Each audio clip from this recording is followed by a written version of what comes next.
التشكيل الرسمي في مباراة اليوم مع محاولة موجودة. صبح الدين يشير إلى الاستمرارية، وصلت إلى قصي، مرر قصي، نشت، سدد، جول.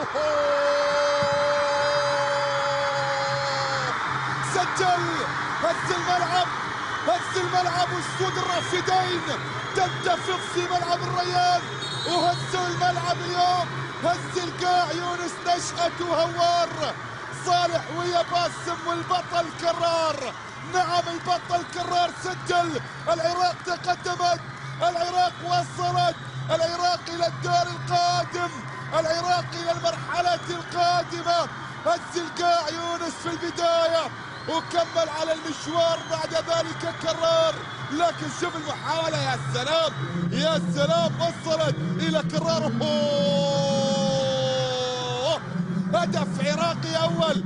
شوف تسديدة مهدي كريم، وصلت إلى أن غلطت حارس المرمى، وصلت إلى الشباك، سجل من خلالها كرار. يعود إلى التشكيل الأساسي، يسجل، يصنع الفرح، يطير بأسود الرافدين إلى الدور الحالة القادمة، إلى الدور ربع النهائي. يونس في أرضية الملعب. سلامات يا قائد، سلامات يا كابتن. شوف الفرحة العراقية إن شاء الله دوم.